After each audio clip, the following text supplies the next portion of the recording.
Hey guys, so today we are going to be replacing the piston and sleeve in my SH18. So I went on eBay, or well, A-Main Hobbies. Sometimes I am on eBay as well. And I got a brand new piston and sleeve. There's the part number, and it's an ABC rather than like ABN that comes with. Hang on, someone's at my door. Oh, okay, sorry about that. Anyway, so this is the engine that's out of my T-Max, which is sitting behind me here, which I have lots of questions about. People ask me about the transmission, how do I rebuild it? Well, I already have a video on that. It's actually cheaper to rebuild one in Canada than spend $200 on a new transmission from Traxxas. So that's going to be happening. And for everyone that's asking, that is a Sonic, or no, it's not a Sonic Ripple, it's a GPM racing pipe. You can still find them on eBay. They're kind of old school. They work alright. But anyways, getting back to it here. So, the SH18 is originally an ABN engine. That means that's the construction of the piston and sleeve, or the sleeve, I should say. Something rather nickel, I can't remember. But this is the brass chrome liner, which is much, much better. The only reason why I'm replacing it is, well, this engine does have a lot of gallons on it, and it's, I know it's starting to get a little bit weak on compression, so I'm just going to give it a freshen up, really. Before we get into that, though, I'd like to give a couple shout-outs. Nitro Freak, hey, buddy, how's it going? Your vids are awesome. Go check that guy out. He's great. And I'm sure most of you know this guy. Hybrid 32494. Go check this guy out. If you guys like a lot of RC stuff, great commentary, as well as Nitro Freak, go check those guys out. Tell them the bug sent you. Okay, so we will need, of course, your engine. You will need one potato. And you will need, of course, my favorite, brewski for Cheap Kings, Old Milwaukee. Very important. That's actually my lunch for later. Anyways, moving on. You will also need a plastic Ziploc bag, and I'll explain that later. Now, let's get into it. We need to remove a few things. First, we need to remove the pull starter, obviously, and I'll show you guys a trick here in just a second.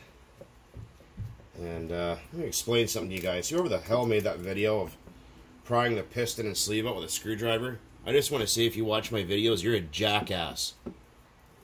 Poor advice, man. Poor advice. Your channel should be shut down for that. Freaking, I've had so many great people contact me and said, man, I watched this guy's freaking YouTube channel. I can't remember what it's called at the moment because it ain't worth remembering.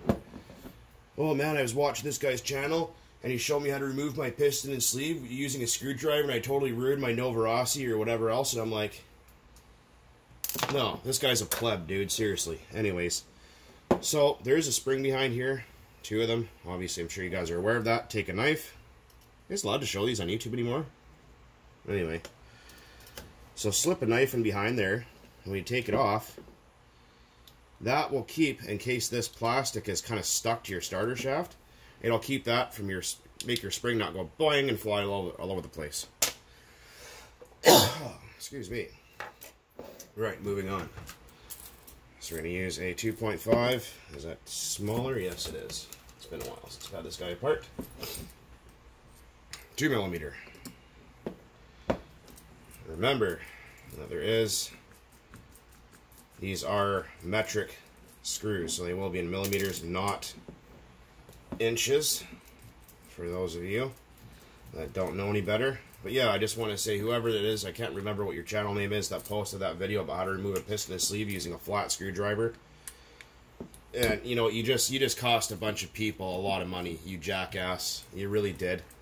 You know, like I said, I've had so many people contact me and go, what do I do? You know, this guy showed me how to do it, and now I don't want to have a nitro anymore because the parts are too expensive, and I just ruined a $250 engine. You know what? Well, that freaking whoever that guy is should have to pay for it.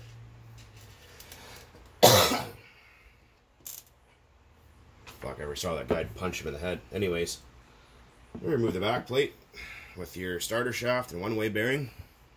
You guys can see everything okay here. And so this guy has been run with only caster-based fuel, and I know a lot of people say, oh, it's going to gum up, it's going to ruin the motor, blah, blah, blah, blah, blah. Look how nice and clean. That's just with Klotz castor oil, maybe 5% nitro, and just methanol. And this engine's like 2.5 years old with no after-on oil used. Yeah, boy. Hopefully I have enough space in my phone for all this. Yeah, but just be leery, guys, because there's a lot of really piss-poor advice out there, unfortunately.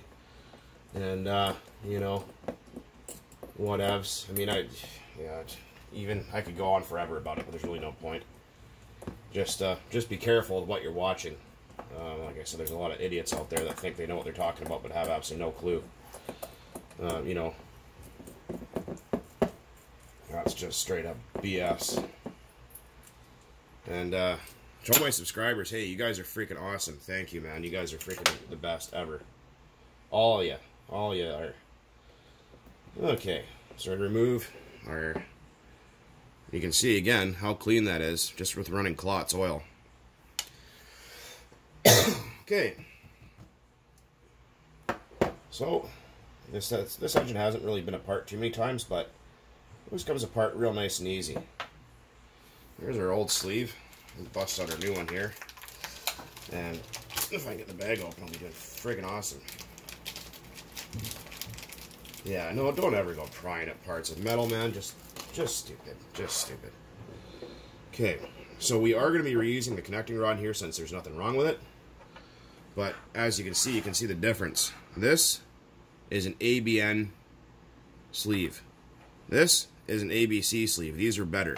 There's nothing wrong with ABN. They just, some people say they don't last as long, or they're poor quality, or, you know, whatevs.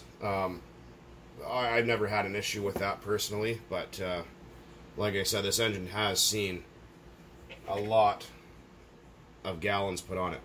I'm not going to be forcing this. I'm just trying to grab it with the pliers just gently to pull it off of here. Not trying to yank on it or anything. There you go. If your parts don't want to come apart easily, there's something wrong. Stop what you're doing. Okay, we got our piston out. That was easy. Well, like I said, the inside of this engine's like practically freaking new. So, the plastic bag story. What do we got? Well, the plastic bag is for when we go to remove the little tiny clip that's in there. We don't want it to go twang and fly away because you can't just buy the clip. How stupid. I know. I hear you guys commenting right now. Yeah, so that's the issue. But here's our new piston. There's our old one. I mean, it looks pretty freaking good still. Yeah, I mean, shit, nothing wrong with that, really. But like I said, it's starting to get a little bit low on compression and whatever. So that's why it's time for a new piston and sleeve. Like I said, if you go on A-Main Hobbies, and if you're fast enough, can actually get your hands on one, you could pick them up for about, I'd say probably 20 bucks American, so like $900 Canadian, something like that. So, you see what the idea is here, right? Because I've had a lot of guys who goes, oh, my clip flew away on me. Could have turned into another word that sounds very similar. So we're just going to be really careful. Just take that clip out. Right there. There she be. There it is. Okay. So we got our clip off. How are we doing here? We're at 9 minutes. It's not too bad. Right, so we're going to line up our new... My kitchen counter looks dirty. It's just got hack marks in it from the previous idiots that used to own this house. Okay, so we're going to line up everything. We got our friend, my friend and yours, brake parts cleaner. And we got some castor oil. This is, again, Klotz castor oil. This stuff in the green bottle. So we're just going to give all these parts a little bit of a spray off. Sometimes, some people say they have a corrosion inhibitor on them. I don't know if they do or not. Maybe. I mean, great if they do, but yeah, just give them a little bit of a cleanup. And we're going to need, we're going to need this guy here. And we're going to need this guy and this guy here. Okay. So we look at our connecting rod, it has that kind of channel down the center. We know that faces towards the groove, or the cutout here. Hopefully you guys can see all this. Oh yeah. Okay, we're cool. And we're going to push out the piston pin. There it is. Take that guy out. There she be. There's our old piston removed. It can stay with that sleeve. And a lot of people are asking about these SH engines, and if you look, they're actually bronze bushed at both ends of the connecting rod and with oil holes. That's actually better than Traxxas, like by far. There's quite a few Traxxas lovers out there. I mean, a lot of people ask why I don't like them is because they monopolize everything. And it really sucks when you want to go to your hobby shop and buy parts for, say, I don't know, a Team Associated, and you can't because all they sell is Traxxas. That's a real big sore spot for me. And the HPI ordeal, when they sued HPI and basically put them out of business. If you guys are wondering why the parts are so bloody hard to get, that would be why. Anyways, I digress. So, there we go. Pin is in. I'm going to put this clip back in this bag. I'm going to pause just to save some time here. So I'll be right with you guys in a moment. Okay, my friends, we're back. Alright, so we got it in. It's just kind of painstaking to film it because you guys can't see what I'm looking at. And it's, you know, irritating. Anyways, so we don't need the plastic bag anymore, but that's a trick. Hopefully that'll help some of you guys out. You guys actually see what the hell I'm doing over here or what? Yeah, so there it is. It's in there. See? Perfect. Alright. One thing to... What the hell was that? My neighbors are just assholes. Anyways, once you get your clip in here, make sure you push on it a little bit and push on it from the back side just to make sure it's seated all the way in that little groove. Because if that little guy pops out, well, I'll tell you, have to worry about that little guy. You'll probably get that reference if you've ever seen that movie. Can't remember what the hell it's called. Some movie, anyways, go with it. It's not a big deal. Right. Moving on. Things are going splendid. I hope everyone out there is okay and your families and everyone's alright too, with all this crazy stuff going on. You know, I've had so many guys lately, you know, asking me, hey man, you know, when can you make some more run videos at the park, or hey, where's your Savage? Well, the Savage is sitting actually just around the corner from me. It's just over there, out of frame. And the park, well, I mean, because of all this crazy COVID nonsense, they might be shutting the park down for the rest of the year. I mean, I'm not sure yet, so I haven't really found anywhere else to go bashing. I just haven't had the time. I mean, those of you that are on my Facebook have seen the amount of chainsaws I've been working on lately, which is just astronomical. So, you know, that's been taking up a lot of my time. I just haven't had 5 minutes, guys. So, you know, it is what it is. Right, anyways, enough rambling. Let's get on with it here. So we got our new piston and connecting rod. Well, connecting rod's not new, but just one thing, if you're unsure, if your rod is worn out, if it goes like this, back and forth, that's fine, that's natural or normal. But if you hold your piston and you can pull this rod up and down and there's like a clunk, clunk, clunk feeling in there, that means your rod's worn out. And eventually what can happen is it can split, especially if you put a new piston and sleeve on it or have it pinched. The TRX 3.3 and 2.5 are absolutely famous for that, as most of you already know. And anyways, so we're just going to put some of this oil. This is, again, just Klotz, Benol, bean oil, however you pronounce it, with the green label. Some of you are asking where to buy it. Well, I mean, I can't really help you with that other than Amazon or eBay. I don't know if you get it at your country or where you're from, but if you can, then half your luck. So, again, be generous. See? Some oil in there, some oil up in the wrist pin. These are the most high stressed parts. Put some, you don't need to flood everything out, but, you know, put a little dab on there, on your piston, right? People go, oh, you don't want to use castor oil as assembly lubricant. Well, it's fine. You're just not using it as a storage oil. And remember, that groove there faces towards the front. Faces towards the carburetor side. Just in case we forgot. In that case, you should eat your potatoes and drink your beer. Then you'll forget even more. Anyways, just out of frame here. I'm just trying to see what I'm doing here. Okay. There we go. And just give that a little bit of a push. Oh, did I get it right? I think so. Hold on. Oh, slipped off again. It's tricky because you've got kind of bigger fingers, but everything else is so bloody small. Kind of can make things a little bit tricky sometimes. Hang on, guys. Oh. Oh, you stupid thing. Get on there. Get in there.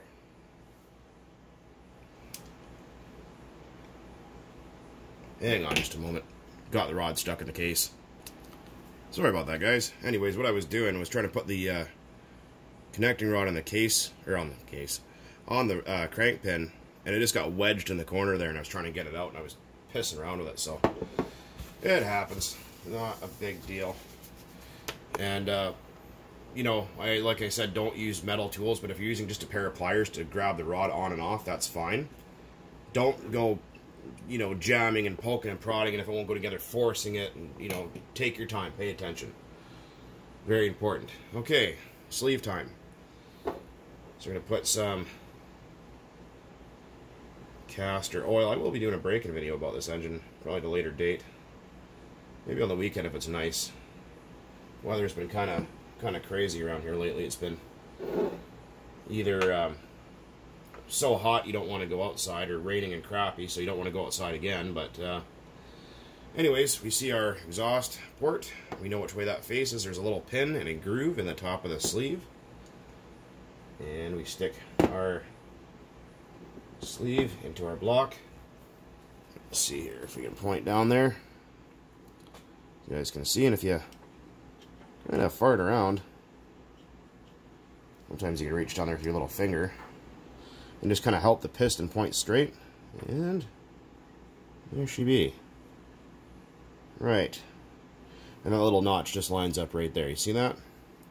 Okay, now we got our new piston and sleeve in. Ooh, nice tight pinch. Now a lot of people have said, or a lot of people asked the question, when I turn my engine over without the glow plug, the piston feels like it gets stuck around the top. What's wrong? Nothing's wrong. That's just how these things are, like this one. See? If I go to push the piston up in the sleeve, it won't go all the way out the end. That's that click feeling at the top. That's called pinch. These are actually a tapered bore. The top of the sleeve is smaller than the bottom. And when these engines wear out, they lose that pinch, and if you can push the piston out the other end of the sleeve, it's shot. So we're going to keep this piston and sleeve if I get another dead SH18. Because that one still is... It's still got a little life left, and it's not terrible yet, but it's getting there. It's getting there, so... Right. So we got our lovely new ABC piston and sleeve in there.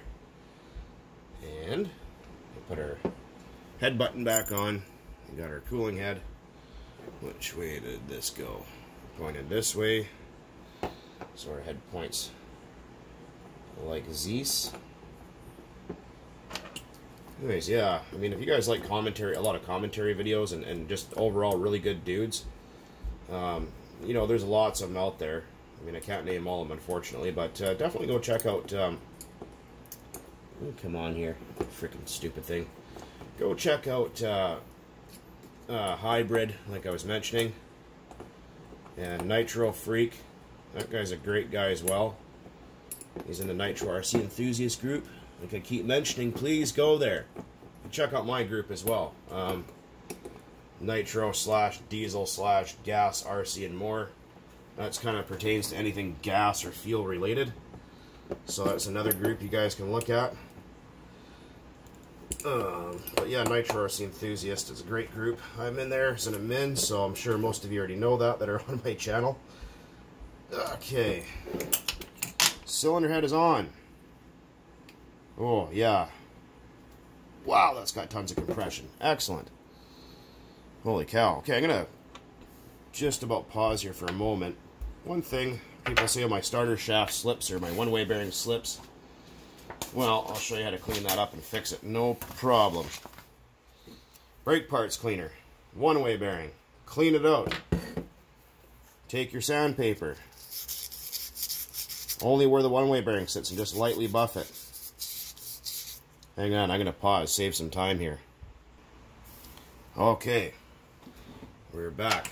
hopefully I have enough space on my phone to continue.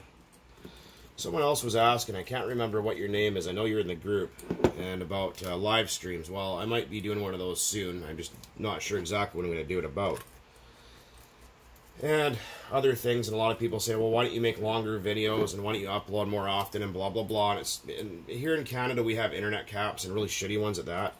So oftentimes when I do upload a Whopper, like I'm going to do right now, probably in about the next 10 minutes, it's going to cost me. So it's not like in the States where you can upload a 3-hour video and it costs you, you know, maybe a few cents. When you go over your data cap limits for your internet here in Canada, you get screwed. Royally friggin' screwed. Okay. So remember, there's a spring in there. That spring goes in the end of your crank, or your starter shaft. Hold this guy down with one thumb and you got 3 more screws and you're ready to go. Yeah, so I just cleaned up the one-way bearing there. I think I have a video about that. Just hose it out with brake clean, lightly buff the starter shaft, and, you know, Bob's your uncle. Well, in case you don't have an Uncle Bob, I don't know what the hell you're going to do then. But, anyways, hopefully this was helpful. I did have a video about this 2.5, 3 years ago, I think. Well, the same procedure with my blue SH18. It's basically the same as a Dynamite 18, not really much difference. They're made by the same factory. All the parts are interchangeable, I believe. Stupid freaking mosquitoes in here. God. Okay. Rebuilt. Brand new top end. This also does have new bearings in it that I put in not that long ago. So, there's our old piston and sleeve. We're going to keep that. And again, here you go, guys. Here's the parts. If you're quick and you can find them, sometimes you can get these on eBay for cheap, or A-Main Hobbies. I don't know if they ship to the UK or anywhere else, but there you go. And remember, potato is your friend. Same with old Milwaukee. Always good. Anyways, guys, so like I said, hopefully that helps. Go check out Nitro Freak and Hybrid there. And, yeah. You follow a few easy steps and avoid stupid-ass people on the internet, you won't have any issues. And until then, guys, as always, thanks for watching. Keep on burning nitro out there. Cheers.